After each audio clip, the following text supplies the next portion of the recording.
সে তার কুল পবিত্র হয়, হুক সে চন্ডাল, হুক সে ব্রাহ্মণ, হুক সে শূদ্র, হুক সে কাস্ত, তার কুল যদি অপবিত্র থাকে তাহলে বৈষ্ণব সন্তানের আগমনের ফলে তার কুল দণ্ড হয়ে যায়।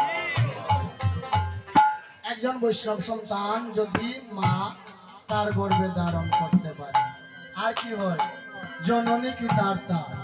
যে মা বৈষ্ণব সন্তানকে জন্ম দিয়েছেন সেই মায়ের কি হয় জানেন? জননী কৃতার্থা হয়, জননী কৃতার্থা হয়, জননী কৃতার্থা হয়, জননী কৃতার্থা হয়, জননী কৃতার্থা হয়, জননী কৃতার্থা হয়। বৈষ্ণব হলে জননী কৃতার্থা হয়, বৈষ্ণব হলে জননী কৃতার্থা হয়। কুলেতে যদি বৈষ্ণব আসে তাহলে কি হবে? জননী কৃতার্থা, মানে যে মা বৈষ্ণব সন্তান জন্ম দিয়েছেন সেই মায়ের গর্ভটা পবিত্র হয়ে যাবে, সেই মা ধন্য হয়ে যাবে।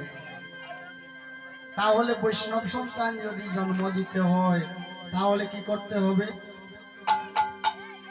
আপনাকে ভজন করতে হবে। বিয়ের পরই পারলে আপনি আগে দীক্ষা নেবেন, আর যদি পারেন না তাহলে বিয়ের পরই দীক্ষা নেবেন। দীক্ষা নিয়ে আপনি গুরুদেবের নির্দেশ মতো কাজ করবেন, করলেই আপনার গর্ভে বৈষ্ণব সন্তান আসে। আর যদি আপনি গর্ভে যখন সন্তান এসেছে আপনি বৈষ্ণবীয় আচরণ পালন না করেন তাহলে আপনার কুলে বৈষ্ণব আসবে। তাই বলছেন জননী কৃতার্থা, কুলং পবিত্র জননী কৃতার্থা। আর যেই গ্রামে বৈষ্ণব সন্তান আসবেন, জন্ম হবে, বৈষ্ণব সন্তানের চরণের স্পর্শ পেয়ে সেই গ্রামের মাটি পবিত্র। বসুন্ধরা ধন্য হয়, বসুন্ধরা ধন্য হয়, বসুন্ধরা ধন্য হয়, বসুন্ধরা ধন্য হয়, বসুন্ধরা ধন্য হয়। যে গ্রামে বৈষ্ণব হয় বসুন্ধরা ধন্য হয়, যে গ্রামে বৈষ্ণব ধন্য হয়, আমাদের গ্রামেতে বৈষ্ণব হয় বসুন্ধরা ধন্য হয়, যে গ্রামেতে বৈষ্ণব হয় বসুন্ধরা ধন্য হয়। যারা যারা বৈষ্ণব হবে তারা যখন তোমার উপর দিয়ে হেঁটে যাবে তোমার জনম ধন্য হবে। তাই বসুন্ধরা ধন্য, এই হচ্ছে বৈষ্ণবের কথা। আর যদি কুলেতে বৈষ্ণব না হয় তাহলে কি হয় জানেন?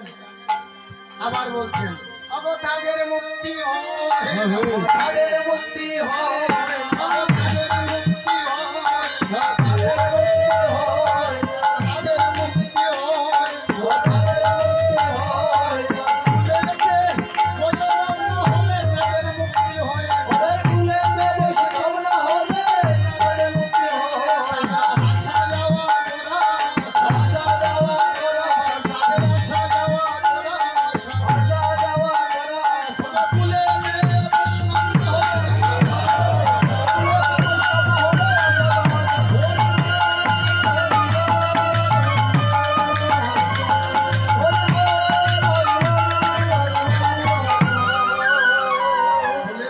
বৈষ্ণব না হয় তাহলে আসা যাওয়া করা।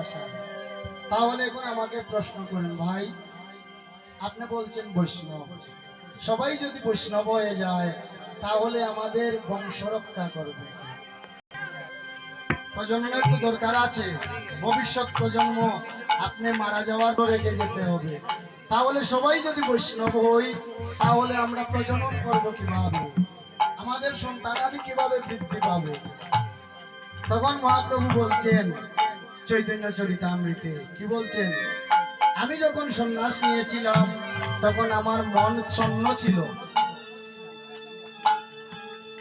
সন্ন্যাস যখন নিলাম রে ছন্ন ছিল মন, এই কাজ সন্ন্যাসে আমার প্রেম প্রয়োজন। তাই কলিযুগ জীবকে বলছেন তোমরা সন্ন্যাসী হইও না, বৈষ্ণব সবাই হইও না। যারা পারবে তারা হবে, আর যারা পারবে না তারা গৃহে থাকবে। গৃহে থেকে ভগবানের নাম নিবে, তখন তার স্বরূপ হয়ে যাবে সে গৃহস্থ বৈষ্ণব। তখন ত্যাগী বৈষ্ণব থেকে গৃহস্থ বৈষ্ণবের মর্যাদা দিচ্ছেন বেশি, কারণ সে সংসারে থাকছে, থেকে স্ত্রী পুত্র কন্যা সবাইকে পরিপালন করছে, আর মন অর্পণ করে রেখেছে গোবিন্দ চরণে। তখন বলছেন শোনো, গৃহস্থ বৈষ্ণব হলে কি হয়? গৃহস্থ বৈষ্ণবের কথা শোনো রে মা, গৃহস্থ বৈষ্ণবের কথা শোনো রে মা, গৃহস্থ বৈষ্ণবের কথা শোনো রে মা, গৃহস্থ বৈষ্ণবের কথা শোনো রে মা।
এই যারা আজ শ্রীবাসঙ্গনে এসেছেন তারা সবার পরিচয় তারা গৃহস্থ বৈষ্ণব। তাই গৃহস্থ বৈষ্ণব পদ্মপত্রের মতো। পদ্মপত্রে যখন আপনি জল নিক্ষেপ করবেন, জলটা থাকে না, তাড়াতাড়ি পড়ে যাবে। একটা কচু পাতার মধ্যে যদি আপনি জল দেন, কচু পাতার মধ্যে জল থাকে না, তদ্রূপ পদ্মপত্রের মধ্যেও থাকে না। তাই বলছেন যারা গৃহে থেকে গোবিন্দ ভজন করে তারা পদ্মপত্র সমতুল্য, বিষয় বাসনা তাদেরকে স্পর্শ করতে পারে না। এই হলো গৃহস্থ বৈষ্ণবের কথা। এই কথাগুলা পূর্ণার আগে যদি আপনি পরিবেশন না করেন, তাহলে বৈষ্ণবের মাহাত্ম্য ভক্তরা জানবে না। তাই এই কথাগুলা বলে বলছেন আপনারা যে কীর্তন দিলেন, কীর্তন দিলে কি হয়, এটার ফলটা কি? হরিনাম সংকীর্তন দিলে এটার ফল কি হয়? তখন বলছেন আপনি যদি হরিনাম সংকীর্তন দেন আপনার কি হবে জানেন? তিন কুল উদ্ধার, তিন কুল উদ্ধার, তিন কুল উদ্ধার, তিন কুল উদ্ধার, হরিনাম জপ হবে তিন কুল উদ্ধার, হরিনাম জপ হবে তিন কুল উদ্ধার, হরিনাম জপ হবে তিন কুল উদ্ধার, হরিনাম জপ হবে তিন কুল উদ্ধার। হরিনাম যজ্ঞ দিলে কয়টা কুল উদ্ধার হয়? তিন কুল। কোন তিন কুল? দাতা, বক্তা, শ্রোতা। যারা হরিনাম সংকীর্তন দান করবে তাদের একটা কুল উদ্ধার হবে, আপনারা দান করেছেন। আর যারা এই হরিনাম সংকীর্তনে এসে কীর্তন করবে তাদের একটা কুল উদ্ধার হবে। আর যারা হরিনাম সংকীর্তনে এসে কীর্তন প্রাণ ভরে শ্রবণ মনন করবে তাদের আরেকটা কুল উদ্ধার হবে। তাহলে কয়টা কুল হলো? তিনটা। এখন যারা কীর্তন পরিবেশন করে তারা যদি কীর্তনে কন্টাক্ট করে আসে তাদের মুক্তি হবে না। আপনি যদি নাম বিলাতে সে নাম বেচে পয়সা নিয়ে চলে যান, হবে না। তবে আপনাকে একটা দক্ষিণা করতে হবে। এই দক্ষিণাটা আপনি আপনার জ্ঞান কাটিয়ে করবেন। যদি এখন মনে করেন না সে তো আমার কাছে টাকা পয়সা ফুরালো না, তাকে একেবারে 3000 টাকা দিয়ে বিদায় করে দিন। আর ওই কীর্তনে ফুরিয়েছে তাকে 60,000 টাকা দিতে হবে। তাই বলছেন নাম বিক্রি করে গাওয়া অত সোজা নয়। এই কথাগুলো বললে অনেকে কষ্ট পায়। তাই যারা হরিনাম সংকীর্তনে যেচে সে হরিনাম কীর্তন করবে তাদের একটা পুরস্কার হবে, সবার হবে। তাই এই 3 কুল। তখন মহাপ্রভু বলছেন শুধু এই 3 কুল নয়, আরো 3 কুল আছে। আরো 3 কুল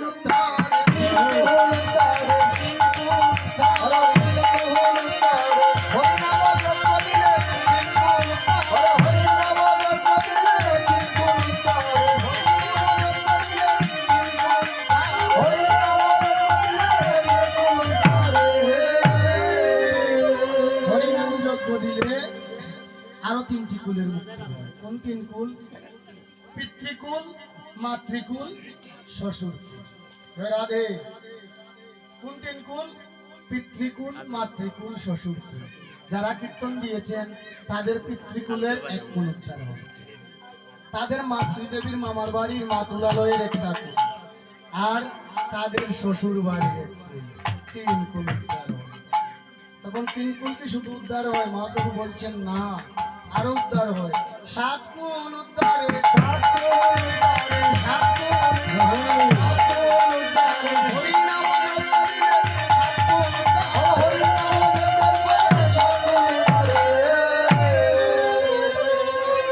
হরিনাম যজ্ঞ দিলে 7টি কুলের উদ্ধার। কিভাবে হয়? তখন বলছেন যদি কোনো অবিবাহিত মেয়ে তার পিতা মাতার উদ্দেশ্যে, পিতৃপুরুষের উদ্দেশ্যে যদি সে হরিনাম যজ্ঞের আয়োজন করে তাহলে তার পিতার 7টা কুল উদ্ধার হয়। পিতা, দাদা, দাদার বাবা, তার বাবা, এইভাবে 7টা কুলের উদ্ধার হবে। তাই বলছেন যদি নারী হয়ে যজ্ঞ করে তার 7 কুল উদ্ধার। বুঝতে পারছেন? তাহলে মেয়ে যদি, আমরা কন্যা সন্তান হলে অনেকে মুখ কালো করে ফেলি, এটা ছেলে হলো না মেয়ে হয়ে গেল, আমার বংশ হলো না। কিন্তু মহাপ্রভু বলছেন যদি মেয়ে হয় আর সে যজ্ঞ দেয় তাহলে 3 কুল নয়, তার 7টি কুল। পিতৃপুরুষের শুধু কি 7 কুল না, 14 কুল উদ্ধার।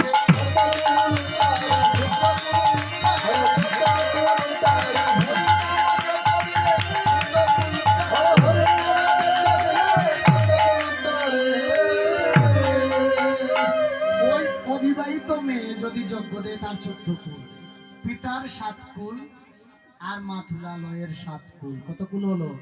14 কুল। আর ওই মহিলা যদি বিবাহিত হয়, বিবাহিত হয়েও যদি যজ্ঞ দেন তাহলে কি হবে? 21 কুল উদ্ধার।